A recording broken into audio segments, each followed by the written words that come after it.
4th of July. Pretty cool time of year. It's, we all collectively agree that freedom means blowing up a small piece of our neighborhood and eating some relatively cooked food, depending on how drunk everybody is.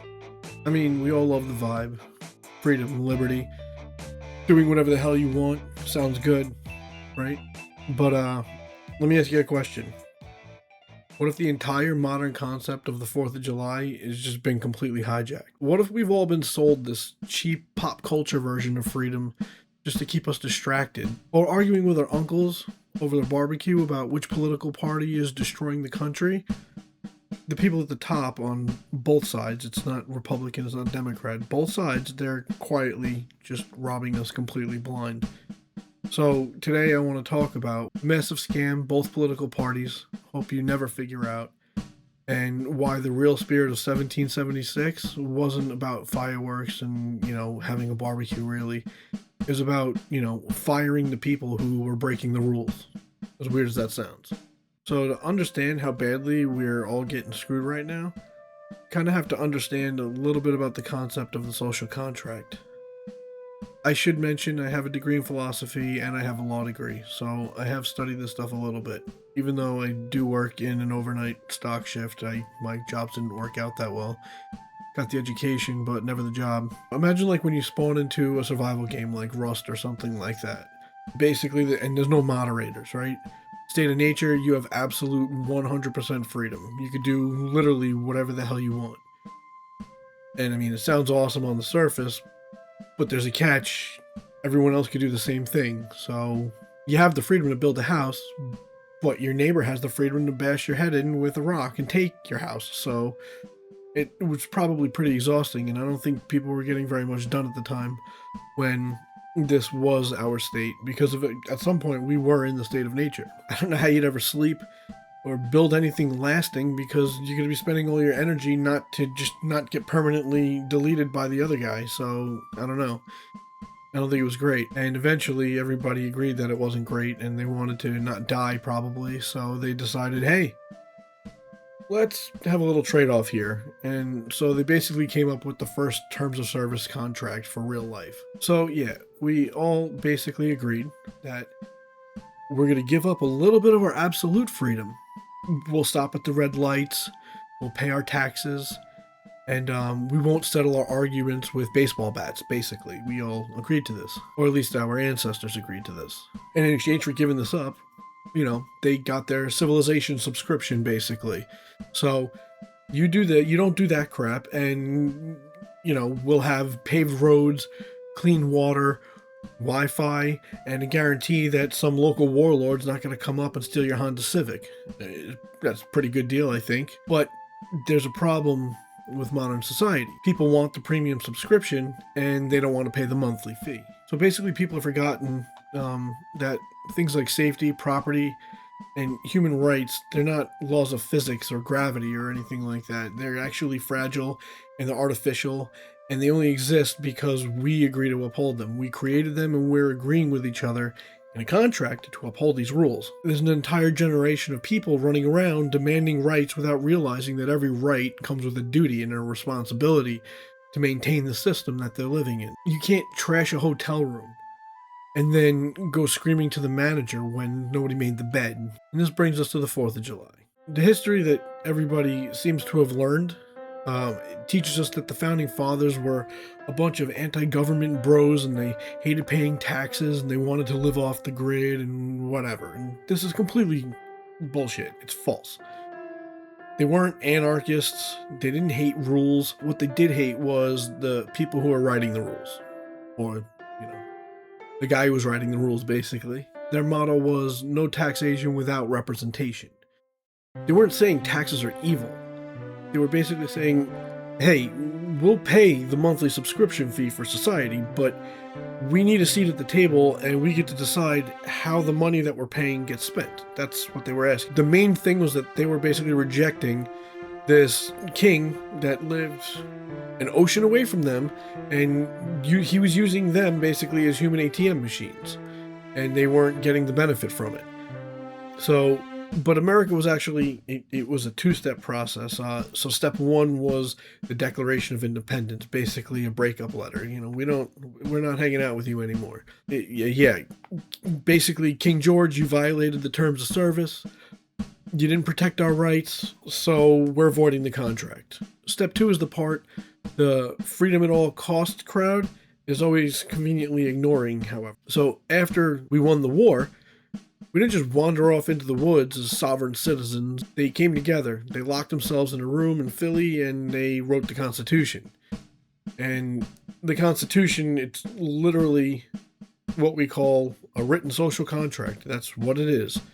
It's rules, obligations, compromises, true freedom to the people writing this, the people who actually fought for it, the people who actually, are the creators of this country. They weren't about having zero rules. They were about the responsibility for writing the rules themselves. The whole point of America is that we're all agreeing to follow the rules because our leaders are looking out for us. They are, writing laws for our benefit. But what happens when the leaders decide that the rules don't apply to them? We agree to pay taxes and follow laws to form a more perfect union. But we hire people to run that union so we don't have to run it every day. And instead of them working for us, they're using their public service, as basically a cheat code to get rich. So let's talk about the stock market very basically for a second. Real easy. If you or I were working at a company and we found out this massive secret deal is going to happen and it was going to, change the whole paradigm of everything, and we went and bought stock based on that information before the public actually knew about it, we knew about it, the public doesn't know about it, it's a public company and everybody can buy stocks in the public company. We know beforehand, we buy stocks. That's called insider trading. That's us going to federal prison. Completely illegal, can't do it. But if you're a United States Senator, you're sitting in classified top secret briefings about all kinds of things like a global pandemic, a massive new tech regulation, or a war breaking out. You have all this information, public doesn't have it, and then what do? Well, you quietly call your broker, you shuffle your portfolio a little bit, and you crush it. You kill it. Year after year, members of Congress, Republicans, Democrats, doesn't matter at all. They constantly outperform the smartest hedge fund managers on Wall Street. They constantly outperform the people who are in business to basically just do really well with stocks, because they don't have that insider information like those senators do. So here we are, 2026, and they're still dragging their feet on passing a strict ban for congressional insider trading. Weird that the people who are benefiting from insider trading are having problems passing a law against it. That's just strange. Think about how insane that is.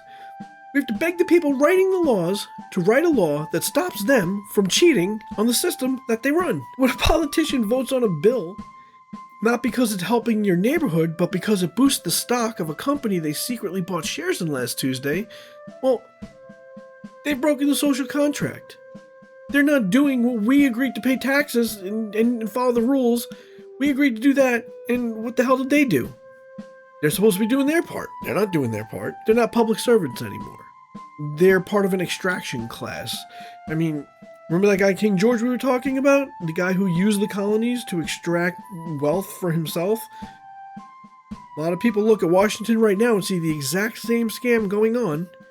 But these people are wearing maybe better suits, modern day suits. I don't know. I might wear King George's outfit. It's pretty cool. So here's the $1 million question. If the people in charge are blatantly treating the government like a private country club and exploiting the rest of us, why aren't we doing anything about it? It's not like not like anything I just said is something innovative. Everybody knows what I just said. Or at least anybody paying a little bit of attention to it. People have lives. They don't pay attention to this stuff. I get it. But anyone paying attention knows all this crap. So why are we doing anything about it? Because they've designed a brilliant defense mechanism. Basically, it's the ultimate divide and conquer strategy. Right now, American politics is structured as a horizontal war. Left versus right. Republican versus Democrat. You versus the guy down the street who put the wrong sign in his yard. Sound familiar? As long as you're locked in a cage match, fighting over the cultural wedge issues against, with your neighbor or yelling about it on TikTok or something like that, you're way too distracted to look up and realize that you're completely fighting the wrong battle. And the media algorithms love this. This is their bread and butter. Cable news networks don't make money off of nuance or unity. They want you to be outraged so they can monetize you.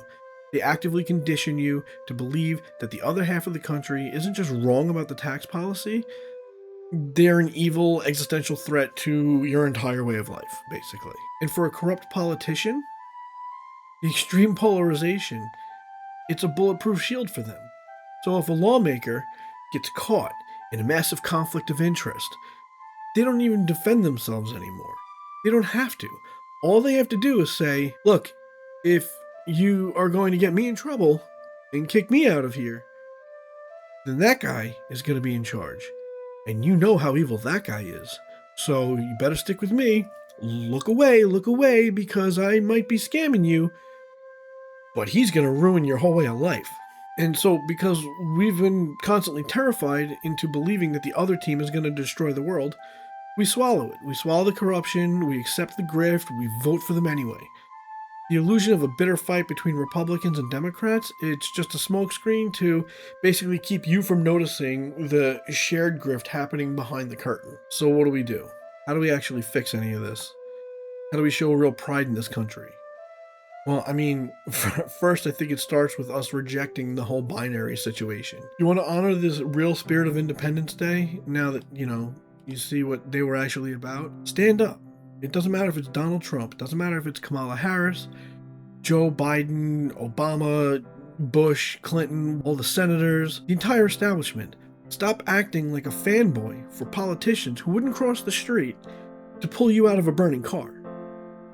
It's time that we all looked at the political class and we said, you're not representing our best interests. The greatest trick the system ever pulled was convincing you that the other person working a 40-hour week who happens to vote for the other party is your enemy.